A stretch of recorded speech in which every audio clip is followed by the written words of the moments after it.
Fala galera, eu sou Paulo Mansur. E eu sou Gilberto X, sejam bem-vindos para mais um vídeo no canal Decompondo. Beleza, hoje sobre a série da Globo, né? Isso, Dois Irmãos. Isso, é a primeira vez que a gente vai trabalhar sobre um material nacional. É verdade. E a gente vai agora decompor sobre essa série, que é uma novidade e está dividindo um pouco opiniões e tudo mais. Isso. Eu tenho visto, tem poucas pessoas comentando, né? O que você acha? Eu só vi crítica em texto, não vi ninguém comentando nos vídeos, Mas nos assim, youtubers. tem gente que não quis ver porque falou que era muito agressivo. Eu escutei esse tipo de contexto. Ela está causando alguma polêmica, às vezes, sem ser vista, eu acho. Eu acho que ela não está, talvez, tendo a audiência que era esperada, eu não sei. E é um dos motivos da gente querer falar sobre a série. Eu ao contrário, assim, desde começar a falar e as chamadas que estava dando, eu estava achando que estava tudo bem cuidado, estava bonita, a fotografia, a estética estava muito bonita. Então eu achei que isso fosse atrair bastante o público. Sim. Né? Um dos motivos de eu estar voltando a ver série é a estética mesmo. A cara que a série está montada, para mim, me atraiu. É isso que me chamou a atenção. A Globo ela vem já de um período aí tentando entrar no ramo de séries, as séries mais bem cuidadas, mais bem produzidas, a lá Netflix. E mais curtas, né? Mais curtas. Saindo das macro-séries, tipo a Verdade Secreta. Verdades Secretas, isso. Que é muito, por exemplo, eu não assisti porque é muito grande. Não é muito grande, acho que 68 episódios. Então, assim, séries menores acho que está funcionando mais, tá vendo? O público mudou, né? A cara mudou. E é uma linguagem também que ela está entrando na questão do stream, né? Isso. Então ela tem o sistema da Globoplay. Ela não está ainda como a Netflix faz, que coloca tudo já para você poder ver, né, na internet, né? Isso, disponibiliza de uma vez. Né? Mas ela está fazendo meio a meio, ela quer ainda agregar os dois públicos. Eu acredito que ela vai dando sempre acho que 2 capítulos à frente da audiência da TV. Isso. E eu acredito que vai fazer o que ela de finalizar o último episódio simultaneamente. Então, quando chegar no capítulo 10, que é na sexta-feira, né, ela vai chegar junto com a audiência do Globoplay e junto com a audiência da TV. Ela vai fazendo isso. Então, eu acho um pouco desleal com quem está assinando o sistema, o app. Mas a proposta ainda é deles. Talvez no futuro eles vão acabar indo para um caminho que é mais certo, que é colocar tudo de uma vez mesmo, para quem paga já ver a série de uma vez. Eu não sei se essa nova série, Cidade dos Homens, parte 2, a continuação, ela vai disponibilizar de uma vez só. Eu acho que ela tá, parece que disponibilizando ela inteira, na íntegra, né? E não vai ficar preso nesse negócio de vai pra cá, vai pra lá. Não sei se vocês estão com de spoilers também, né? Então eles estão testando. Pode ser, eles estão testando. É nítido que eles estão testando o formato. Isso. Bom, Dois Irmãos é uma série baseada no romance de Milton Ratum, né? Um dos maiores expoentes aí da literatura nacional. A história trata de dois irmãos, né, descendentes de libaneses. Isso. Mas ela começa lá atrás, em Manaus. Manaus. Se passa em Manaus na década de 20, 1925, mais ou menos. Isso. Com os personagens o pai, né, conhecendo a mãe. Né, o pai Halim, né, o Mascate, na época, se apaixona pela filha de um comerciante local, de uma pousada, acho que era algo assim. Isso, a Zana. Isso, né? A Zana, a jovem Zana. Isso, um restaurante, né, acho que é. Pousada, restaurante. A pousada, com tudo. Né? Eles se casam. Ela queria ter 3 filhos, nem mais, nem menos. Nem mais nem menos. E ela vai ter 2 filhos gêmeos e uma filha. Uma filha. Isso. Só que o Halim não queria ter filhos. Não. Né? Mas ele foi meio contra gosto. Após o sofrimento que foi para ele conseguir a esposa, ele queria curtir ela um bom tempo, né? Isso. Ele não estava afim de dividir ela com ninguém. Também tem essa questão. E ele ficava só os dois sozinhos. Tal. Ele via o filho como um competidor, seja ele qual fosse. Isso. Do amor dela. Isso. E aí nascem os gêmeos, mas tem um gêmeo que ele nasce meio fraquinho, ele nasce... Demora para nascer. Demora para nascer. E ele tem um pequeno problema de saúde logo no início da vida, ele tem uma pneumonia. A mãe fica com medo, acho que ele vai morrer e tal, e tem uns cuidados muito... Essa pneumonia, esse problema logo no nascimento, cria um excesso de zelo por parte da mãe. Isso. Então a mãe começa a valorizar um dos irmãos, né? Então, em detrimento ao outro. Então ela fica sempre, quase nem troca às vezes, ela fica só dando atenção para um deles. Né? O pai até critica isso, fala, mas a gente tem 2 filhos. Né? Ela fala que não faz diferença, não faz distinção, mas é nítido que ela faz. Ela faz isso. E aí isso vai gerar um problema de ciúmes entre os irmãos. entre várias coisas, inclusive que acaba culminando mesmo o ponto de virada é quando aparece uma menina. Na juventude deles. Isso, né? Bem 12 anos, 13 anos. 11, 12 anos, isso. E aí vai ter uma competiçãozinha ali, né? E aí o menino se mostra, começa a se mostrar violento. O mais velho é o Yahub. É o Yahub. E o mais novo é o Omar. Isso. Omar, como ele tem toda essa coisa da mãe, né? Esse zelo, esse cuidado, esse carinho em excesso, ele se tornou uma pessoa, ele vai se tornar uma pessoa que tudo que ele deseja tem a ver com prazer. Tem prazer imediato. Isso, um imediatismo. Isso. Porque quando você vê uma mãe valorizando um outro filho, quer dizer, tem 2 filhos, ela valoriza um em detrimento do outro, parece que quem vai ficar com o lado ruim da coisa, que vai ficar com raiva de tudo isso, é quem é desvalorizado. Isso. E nesse caso é o contrário. O valorizado é o que é imediatista, é o que quer tudo, é o que fica ao lado ruim da história. Isso é um mimado, né? Porque você acha assim, então se um é valorizado, o outro é que vai ficar queimado com a história. E não é. Quem fica, vamos dizer, o cara chato da história é quem ainda tem tudo. Ele tem tudo. Ele tinha tudo para não ser o cara, entende? Eu quero chegar. O outro que foi sempre depreciado é que deveria ficar com raiva. E nesse estopim que você está comentando, é quem já tem tudo, é que é a primeira vez que ele perde algo. Ele sempre teve tudo e por parte da mãe e acontece lá o estopim que ele não tem aquilo que ele queria. Isso, a menina tem a predileção pelo irmão. É a primeira vez por ele. Que ele sente que ele perdeu algo, vamos dizer assim, né? E aí ele reage de uma forma agressiva, né? Muito agressiva, inclusive. Isso é o estopim para que o pai cisme em separar os gêmeos. Isso, né? Ele acha que para resolver, para que os gêmeos voltem a se falar como irmãos, né, a se tratar como irmãos, ele propõe uma viagem para o Líbano. Isso. Dos dois. Mas apenas no final, o Yahub, né, é que vai, o bom garoto, o bonzinho, né? E o Evil, né, fica com a mãe. Ele amarela na última hora e fala, não vou. A mãe puxa saco, fala, tudo bem e tal. E aí o navio já está indo embora, não tem como voltar atrás. E o menino fica no Brasil. Então um vai para o Líbano, o outro fica no Brasil. 5 anos depois, o do Líbano volta. Volta mais... Ele volta até sem saber, perder um pouco do português. Como falar português, né? Então ele também lá não tinha escola, ele vivia numa vila quase tribal. E aí ele teve que correr atrás, né? Ele teve que ir para a escola com crianças mais novas que ele. Ele tem um delay de 5 anos, então ele sai daqui com 13 e volta com 18, vamos pensar, 17, 18. Isso. E ele está estudando então com 18 anos numa sala de 7ª série, ele está com o pessoal de 12, 13. Ele sofre bullying, vamos dizer assim, a molecada tira o sarro pelo sotaque, por várias situações. Né? Mas ele se empenha e aí ele vai virar o jogo, virar a mesa. Ele corre atrás do prejuízo. Isso. Enquanto o irmão vai cada vez mais afundando, né, no poço, no fundo do poço. E o ponto de virada do lado negro desse filho evil, né, do Omar, foi quando ele teve o primeiro castigo pesado dele. Foi de um professor que colocou lá no pátio do colégio. Né? Ele peitou o professor de tudo quanto é jeito, até o professor não aguentou mais, desafiou. Colocou ele ajoelhado, não foi no milho, né? Só ajoelhado. Ajoelhado no sol de Manaus. No sol, com aquele chapéu de burro clássico, né? Com orelhinha. Que hoje seria uma coisa abominável por qualquer um que fala educação e tal. Sim, mas naquela época era uma prática... Não que a gente defenda isso. Não, mas era uma prática que se usava, um castigo... Porque, veja bem, não sei se você reparou nisso, o professor, que são um colégio de padre, né? O professor, que no caso é um padre, vestido com batina e tudo mais, andava com uma palmatória na mão, na sala de... Ele já andava com a palmatória na mão. Então, independente se é o Omar que está na classe ou não, era default a palmatória na mão. Então, um castigo no sol, uma pessoa ajoelhada do que? Ele ficou ali o quê? 1 hora, 2 horas? Não sei. Por aí. Foi algumas horas. Tá bom. Já é um castigo pau-pau. A negação da menina e o castigo dos padres estão no mesmo universo. São pessoas alheias ao círculo familiar que peitam ele.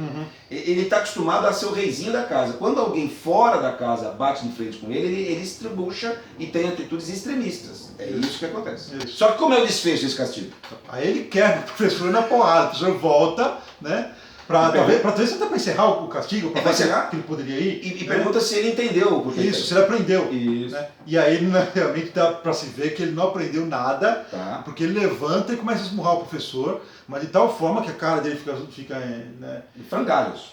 Não, do Omar mesmo, né? Que fica sujo de sangue. Sim. Né? Então aí depois vamos ver que o professor precisou até usar a máscara de gesso. Então, quer dizer, ele quebrou vários ossos da face. E o professor dá uma dica pro Yahoo, que ele vai usar como um mantra pessoal. O professor fala, se você quer um futuro na vida, sai daqui. Isso. Entendeu? Aqui você não vai conseguir nada, você tem que sair. Numa cena muito boa, né? Ele vai lá visitar o professor até tem um medo assim. Porque não sabe que é o deles, Isso, Aí ele fala, não, calma, é o Yahoo, né? Sou eu, Yahoo, não é o Omar. Exatamente. E o professor fala, se você tem algum lampejo de esperança de ter uma vida decente, você não vai conseguir nada nessa cidade. Não pela cidade, pela situação familiar, por todo o contexto. Isso. E ele fica com isso na cabeça e se dedica a realmente... Isso, ele estuda com mais afinco ainda, já com esse objetivo de ir embora para São Paulo. De sair de lá. Isso. Que é o que ele faz depois, mais pra frente ele vai fazer isso. Eles crescem, né?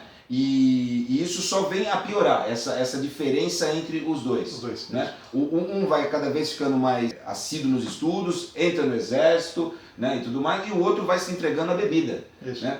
Larga a escola completamente. Larga a escola, passa praticamente o dia inteiro deitado numa rede puxando a ressaca, quando acorda, se troca, sai e bebe e vira um ciclo desse comportamento. Isso. Né? Que autodestrutivo, praticamente. E acho que o ápice disso, que aí vem a história da corrente, fazendo um paralelo com esse episódio em particular, eu acho que é o episódio 3 né, da série, que eu achava ele meio desconecto. As histórias não estavam conectadas, eu falava, o que está acontecendo?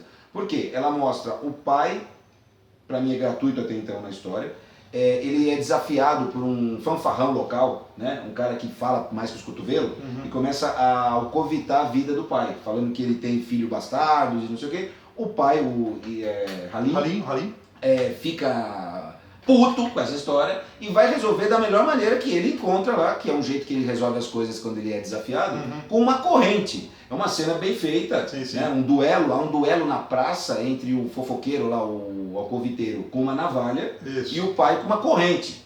A cena acontece, ao desfecho, o pai sai ferido, mas sai vitorioso. Isso, aquela coisa da honra, né? Ele foi defende lá, a honra. E defende da porrada com a corrente. Uma corrente grande e tal, a cena é bonita. Até porque o cara era grande, ele fala, pô, você não. Né? Ele fala, você acha que eu ia enfrentar um cara grande daquele se não fosse. Se fosse verdade o que ele estava falando, né? Porque ele começou a falar que o cara era pai de vários. De curumins. De vários curumins e tal. Mestiços ali da região. Isso. E isso é uma cena posta dentro da história que eu não via conexão. Outra cena posta também na história que eu não via conexão, já o Omar adulto saindo numa dessas noites de esbórnia com um professor, alguém da Boêmio também, né? E eles vão andando por um caminho ali, tipo de um riachinho, um córrego, algo meio fétido, né? E eles bêbados, e eles encontram duas meninas da vida, ficou claro pra mim se eram duas ciganas ou duas prostitutas. Que ele tinha muito assédio com as prostitutas também. E elas simplesmente descem, eu acho a cena meio gratuita, é isso que eu estou discutindo. Né? Elas descem ao encontro dos dois e eles começam ali a se roçar e praticamente transam ali no barro. Num barranco, né? Num barranco. Pós-chuva, tudo melado, molhado. Tudo melado, tudo molhado, e vamos dizer, num córrego de esgoto. Então assim, não é puritanismo meu, é a questão da situação das cenas, as cenas desconectas. Ali pareceu meio irreal mesmo, ali a minha suspensão da descrença. Mas isso foi cortado. Isso vai se alinhavar pra mim numa cena que é o final desse arco, vamos chamar assim, que é quando tá tendo um desfile de 7 de setembro, eu não sei se é 7 de setembro, se é um dia lá, uma comemoração local, mas ele tá o Yahoo todo fardado, todo bonito, sai de casa com o aplauso da família, a família toda, né, e vai junto ver o desfile. O Omar fica já puto de ver a situação, a inveja começa a surgir ali. Ele sai de casa, vai lá, pega uma primeira maluca que ele acha lá no desfile, inclusive, né, uma menina bonita e tal, mas ele cata ela, traz pra dentro da casa, e acaba transando com ela na sala, chupa fruta, em cima das fotos de família, é uma esbórnia que ele apronta ali, e isso, pra mim, é a questão de não ter pudor. Então se ele transou na lama, ele pode transar na frente da família, na sala da casa. E o desfecho dessa cena então em questão é quando ele faz essa esbórnia na sala, o pai acorda e vê aquela barulheira, não sei o que, vai ver a moça lá desnuda, pelada, ele dormindo, bêbado, ela pega, se assusta, envergonhada, vai embora, e o pai, como ele resolve essa situação? Quando ele vê o filho que não tem mais jeito na cabeça do pai, ele pega a tal da corrente lá, então aí a lógica de usar a corrente na cena, lá que eu achei gratuita, e amarra o filho na escada, e o filho passa 2 dias algemado, acorrentado à escada de acesso ao sobrado. Era uma coisa, eu tava assim o tempo todo me perguntando quando que o pai ia dar um corretivo nesse filho. Sim. Porque o filho peitava todo mundo, o filho peitava o professor, o filho não queria saber. Põe um limite. Isso. Só que o pai ficava meio omisso. O amor dele pela mãe, pela Zana, era tanto que ele não queria contrariar a Zana. Certo. Então ele não enfrentava o filho. Ele falava pra Zana, você menina demais, você tá estragando o moleque. Mas ele não encarava a criança. Não encarava a criança. Ele falava com a mãe, mas isso, não com a criança. Isso. Com medo da mãe virar o rosto para ele, sei lá, né? Ele não encarava a criança. Então a criança foi se perdendo cada vez mais. Então, após esse castigo da corrente, eu achei que finalmente. Eu até achei que fosse ficar mais tempo preso. Foram 2 dias. Você queria, né? Portanto que o moleque aprontou, porque você vê, ele bateu no professor e não apareceu policial nenhum. Eu falei, cadê a polícia dessa cidade? Eu também achei. Pensamos que ele fosse ser preso. Ali a única sequela que teve ali, vamos dizer assim, foi a expulsão da escola. Isso, a escola não mais permitiu que... Por mais que a mãe pelejou... A mãe foi lá chorar, tal, espernear. Ela até fez um pouco do comportamento que o diretor da escola... falou, pô, tá justificado porque o moleque é assim, né? Ah, sim. Porque ela começou a jogar as coisas... Não, depois. Depois do final, quando não aceitou. Não, ela explica até a questão do contexto. Eu quase perdi ele, o meu caçula, que não é caçula, porque ele tem uma irmã. Isso. Mas ela fala, eu quase perdi meu caçula pelejou, o padre foi irredutível. Queria subornar, né, também. Irredutível. Aí quando ela não vê mais saída, ela simplesmente tem um chilique e joga tudo que tem na mesa do padre, para lá e para cá, fora. O padre lança a cabeça e deve ter pensado, pô, tá explicado. Justifica o comportamento do filho. Isso. E eu acho que cabe, então, eu falar da geração do leite com pera, que eu classifico. Sim, eu acho a série muito contemporânea, no sentido assim, ela usa uma metáfora de algo do passado, mas para espelhar o nosso presente. Exatamente. Porque nós estamos vivendo uma geração que é apelidada de leite com pera, que é isso, é aquilo, e ao mesmo tempo é uma geração de filhos únicos. Né? É uma geração onde há uma permissividade do pai assim muito grande. Pais omissos, pais que vão trabalhar, deixam o filho em casa sozinho, que depois não acompanha a vida do filho na escola. Por esse motivo o pai se sente às vezes culpado, então por ficar muito tempo fora, que é a nossa realidade atual, ninguém pode ser criado como a gente foi criado, pelos pais, o tempo todo ali presente, a mãe principalmente. Né? Então o pai tem essa questão de delegar a criação, seja na escolinha, depois são os professores e tudo mais.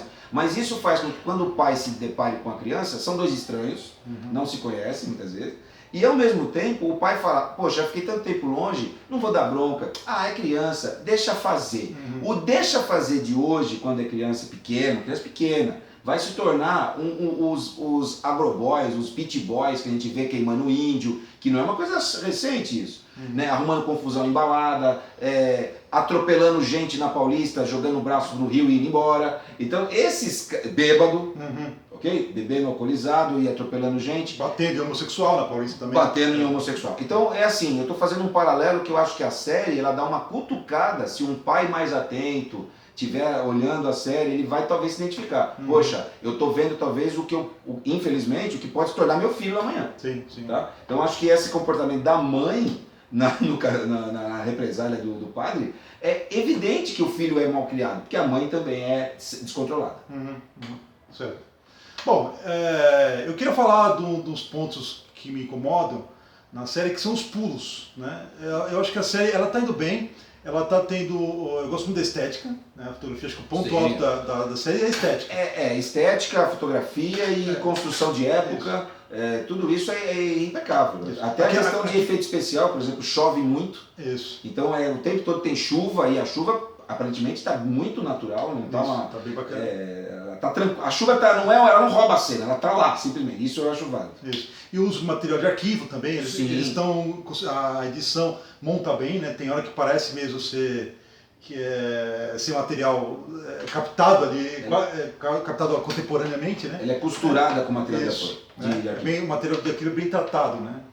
Você vê assim, tem uma hora que eles estão passando assim, acho que não sei se é de balsa ou é de carro, né?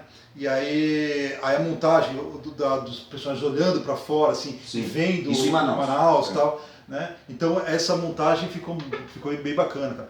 Tá, a parte da metafórica também, né? Até a hora que o menino bate numa mala, né? E cai a árvore também, né? É uma construção. Isso lá pra frente, quando o capítulo 5. Quando o Omar volta de São Paulo, né? Ah, o spoiler, no capítulo 5. E aí ele demonstra que não deu certo lá em São Paulo, tal, quer dizer, a casa caiu de novo, né, pro menino talvez, ou para a situação que estava cômoda. Sim. E aí então tá lá, tem uma árvore que está sendo cortada, a árvore está caindo, o menino vai e bate na mala e a mala cai também. Né? Então a edição está muito bonita. Nesses pontos assim. Por outro lado, eu acho que falta elementos de roteiro, de mise-en-scène, que eles optaram por cortar, que eu acho que parece que dá pulos, né, na história. Tudo bem, foi uma escolha narrativa que eles optaram para não mostrar certas situações. Por exemplo, o problema que foi a gravidez da Domingas. Né? A gravidez ou o parto? Não, a gravidez. Né? Termina o segundo episódio, acho que né? A gente sabendo que ela está grávida de um dos filhos. Pois é. E aí a gente pensa, bom, o bicho vai pegar agora no próximo episódio. E não acontece. É mostrado para nós já lá a Zana andando pela cidade com a menina grávida. Bem grávida, já adiantado. Isso, já para nascer. Né? Então, quer dizer, a treta que foi nessa descoberta não é mostrado. Até um pouco foi bom para quebrar a nossa expectativa. Porém, eu acho que tem esses momentos que deveria mostrar a situação, o rolo que deu por conta disso. Então, mas eu acho que funciona até para ficar essa dualidade de quem é o filho. Porque naquele tempo não tinha teste de DNA, certo? Então, assim, a menina fica grávida. Se for do Omar, né? Aliás, desculpa, se fosse do Yahoo, foi consentido. Se for do Omar, foi um estupro. Isso. Então, essa dúvida, ela fica pra gente. A gente não sabe necessariamente de quem é. Apesar que o desfecho dessa cena, que não é mostrada, a cena em si, o ato sexual que houve, não é mostrado. Mas a menina, a Domingas, volta correndo pra casa, chorando, e vai se lavar. Então, a indicação dela ir se lavar, não sei o quê, é como se quisesse se purificar, se limpar. Se foi se limpar e purificar, pressupõe que não foi algo consentido. Se é alguém que não faz algo consentido, nesse contexto familiar, seria o Omar. Até justifica. Então a gente entende de quem é o filho, mas a família não sabe. Sim. Entendeu? Então será que a mãe ou o pai veio questionar Domingas? De quem é essa criança? Porque Domingas não estuda, Domingas não sai de casa sem um dos amos, vamos dizer assim. Então, quer dizer, a certeza que eles tinham é que aconteceu dentro de casa. É onde dá a questão da história da corrente, onde o falador lá começa ele não fala que são os filhos e sim o pai.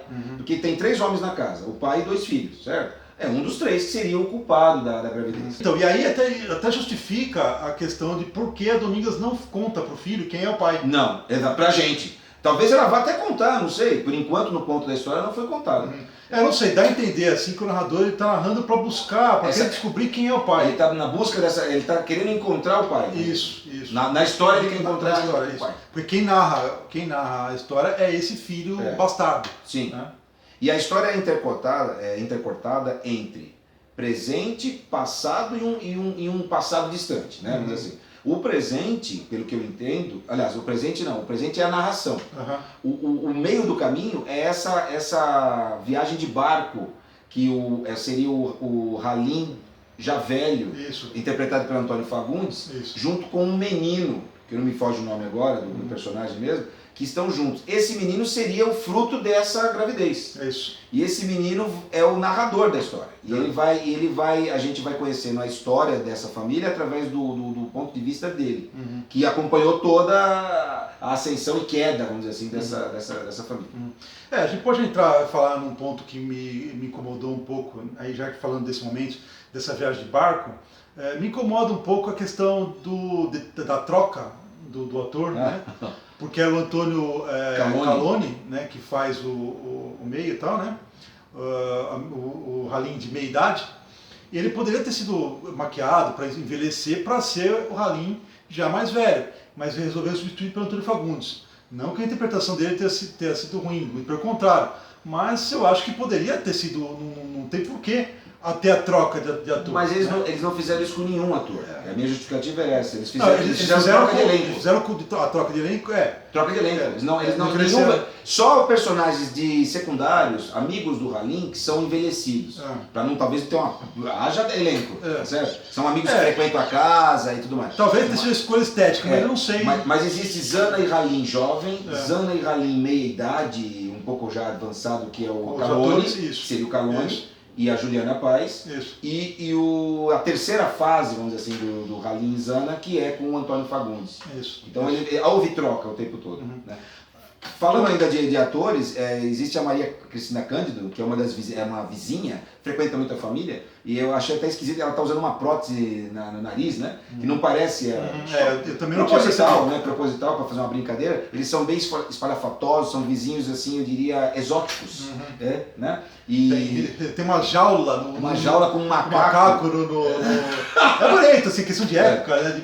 Para caracterizar bem a época. Ela é uma pessoa das artes, eu acho, porque o estopim lá na infância, eles estão assistindo O Garoto, né, do Chaplin. Né, então, uma metalinguagem e está projetando isso num ambiente dela. Não sei se dá a entender que eles chamam a molecada, o pessoal faz um cinema. Faz um cineminha lá. Isso. Então eles são sempre ligados às artes, meio exóticos e tudo mais. E na terceira fase é o Ari Fontoura, acho que vale destacar também, que faz o papel do marido da Maria Cristina Cândido.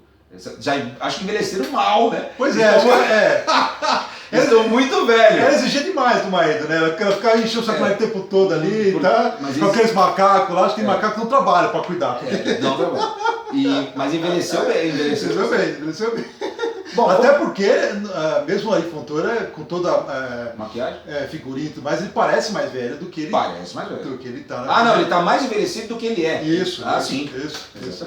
Fala um pouco do comportamento, né, voltando um pouco no papel do Dr. Fagundes, nessa jornada no Rio, né? Sim. O que você acha do personagem nesse momento aí? Eu acompanhando a história, achava que ele, vendo, né, na ordem cronológica da história, ele estava num momento de desfrute. Não sei se ele assume, ele entende como neto ou não, mas ele tem carinho pela criança, pelo menino. Então ele é como se fosse sair assim, sendo avô de verdade ou não, seria uma viagem, um passeio do avô e neto. Isso. A impressão que você está vendo da história é essa, uma coisa bucólica, porque ele às vezes se resvala na água, ele conta com prazer como conheceu a Zana, e vai.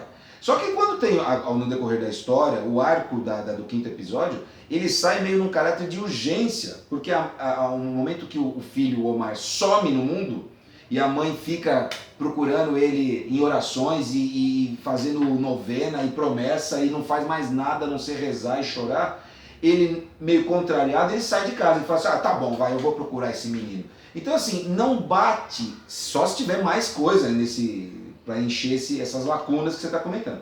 Mas a saída dele de casa, meio contrariado, a contragosto e tal, e o devaneio no rio, há um conflito. Não bate as atitudes do personagem. Eu saio de casa com caráter de urgência, minha esposa está lá se definhando, e eu tenho tempo de ficar passando a mão na água, fumando, batendo papo. Não, eu vou procurar, porque ele está procurando. Ele desce uma hora na margem, vê lá uns tecidos que devem ter sido jogados pelo Omar, ele sabe, ele fala, eles passaram por aqui. Ele levou a foto para mostrar para isso, né? Ele leva uma foto e fica mostrando para os ribeirinhos, olha, alguém viu esse rapaz, viu esse homem e tal. Ele procura, mas não com muita pressa, entendeu? Então assim, você fala, peraí, bicho, você não saiu para procurar o filho, a mulher está desesperada em casa.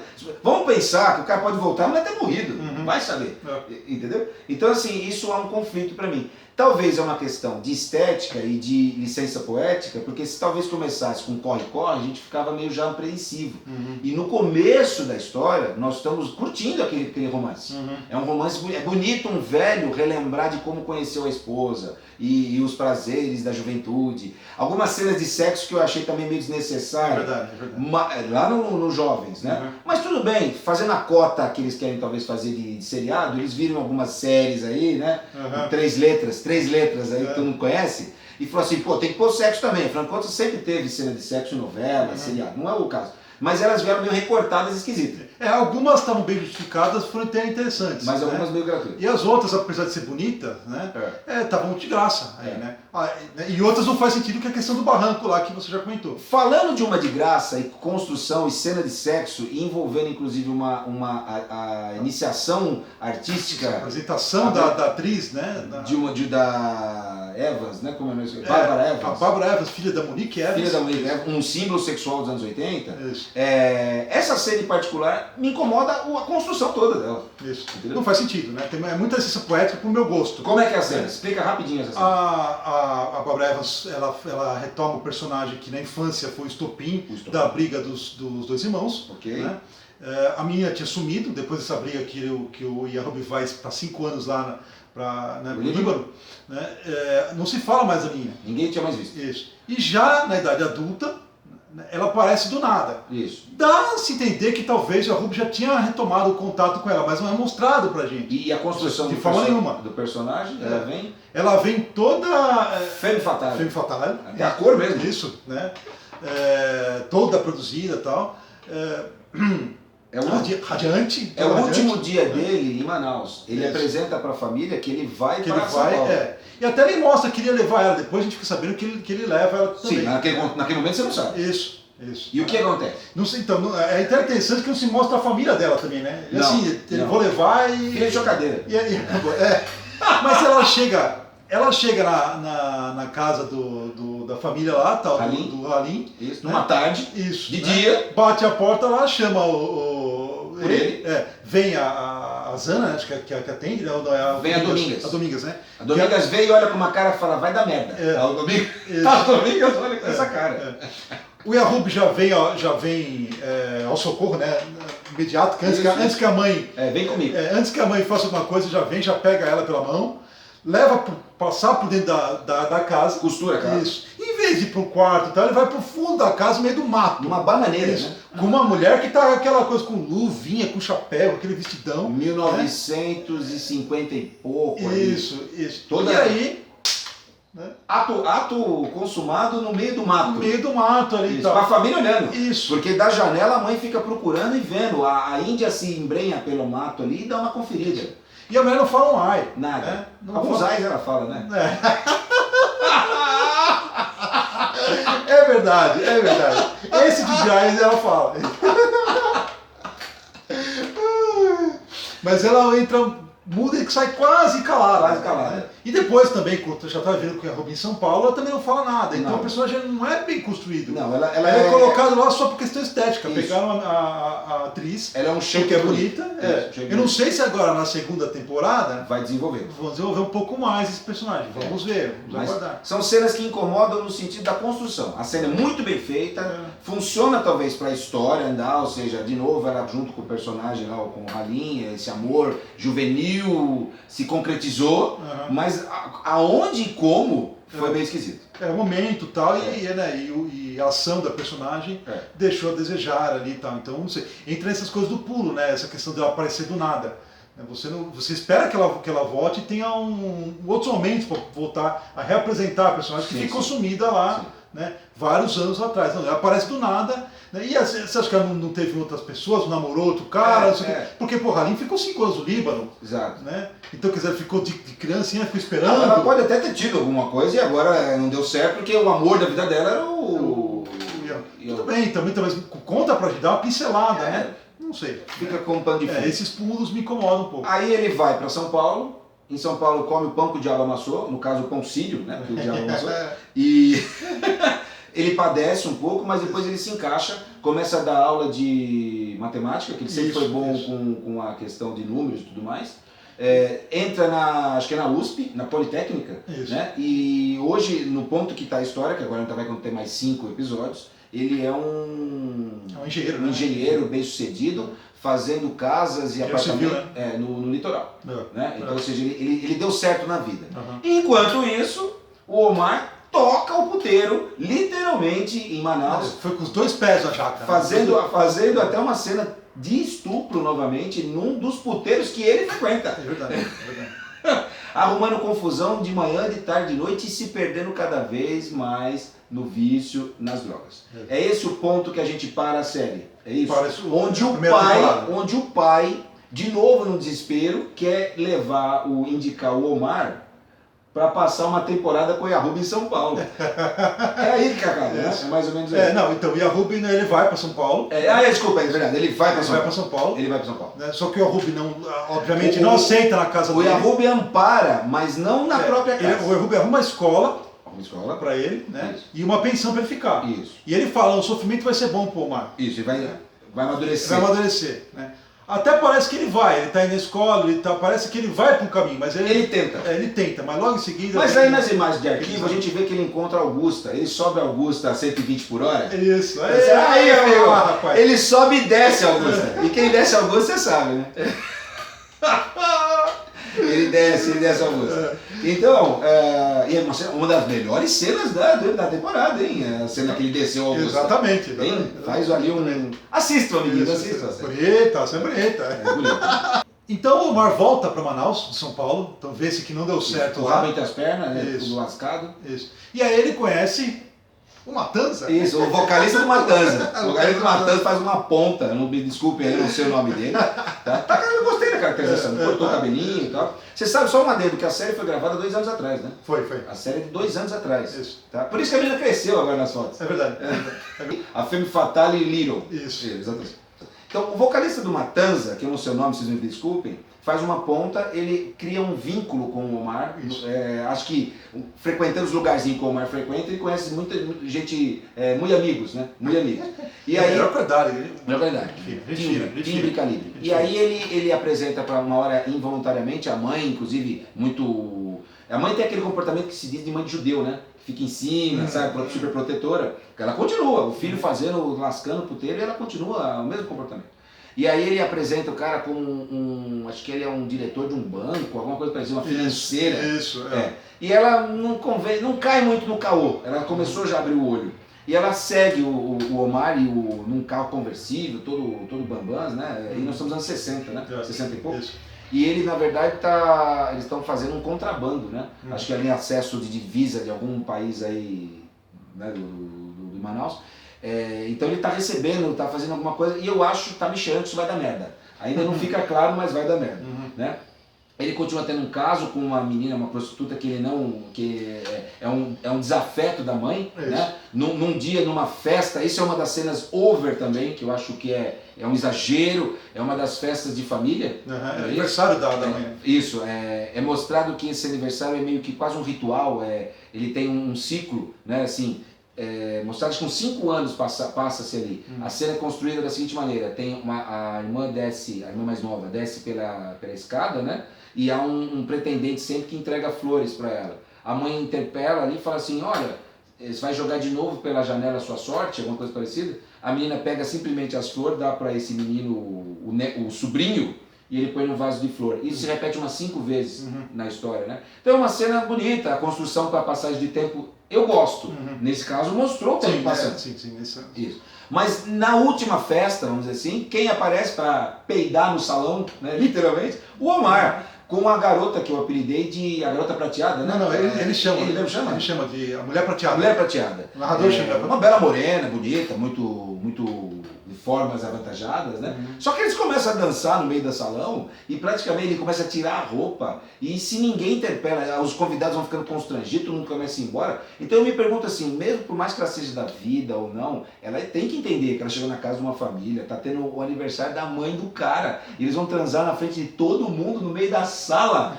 Eu achei a cena muito over. Demais. E é a hora que há um desfecho aí interessante. A mãe finalmente entende o filho. Isso. E o que acontece com a mãe? O narrador fala, ele traiu a única pessoa que não traiu ele. Isso, que nunca traiu ele. Nunca traiu ele. E a mãe começa a chorar, né? Põe ela pra fora, tem o desfecho, e naquele dia há mais ou menos assim, onde a mãe começa a distanciar do filho. Né? Ela começa a distanciar do Omar. Sim. Bom, eu acho que a gente já explanou bastante essa primeiro arco. Primeira temporada, né? Foram 5 episódios. Nós vamos acompanhar os outros 5. Isso, retorna agora nessa segunda-feira. Na segunda-feira. E aí a gente vai gravar mais um vídeo contando o desfecho da série. Isso. É isso? E aí dá o veredito se valeu a pena. Por enquanto ela tá bacana. tirando esses furos, às vezes, essas coisas que eu acho que incomodou um pouco, Isso. de roteiro e tal, alguns excessos. Por exemplo, eu tenho curiosidade de ver como vai terminar a série. Sim, eu quero saber o desfecho. Eu ainda acho que o conflito mesmo, os dois irmãos, ainda vai ocorrer. Um conflito maior. Não, porque não houve um conflito. Por enquanto há uma omissão do Omar, do Yahoo. Ele nunca enfrentou. Ele sempre, era uma das virtudes dele. Na hora que o bicho ia pegar, ele se calava e saía. Ele escalava e saía. Enquanto um era um vulcão explodindo, o outro era você não sabia o que ele estava nem pensando, na verdade. Né? Ele se calava. Ele estava sempre no mundo dele. Ele podia até ser considerado um autista até pela capacidade de cálculo depois. Isso. Mas vai saber, o Rayman brasileiro? Isso. É o Rayman brasileiro. Mas então, ou seja, fica o gancho aí pra gente continuar assistindo, sim. Teve ganchos em cada episódio, deixa um gancho. Deixa. Né? Você quer assistir outro próximo episódio. Isso eu acho que é um fator a ser louvado da série. Né? Ao contrário de outra série que tentaram fazer e não deixar muitos ganchos, né? Uma série anterior, né? A Supermax, né? Não! Vamos falar, não! Nessa aí, eles até estão deixando gancho, estão cativando o público, né? É isso aí, gente. Comentem embaixo, estão gostando, estão assistindo, não estão gostando. Comentem sobre o nosso vídeo e se inscrevam no canal. É isso aí, gente. A gente se vê no próximo. Valeu!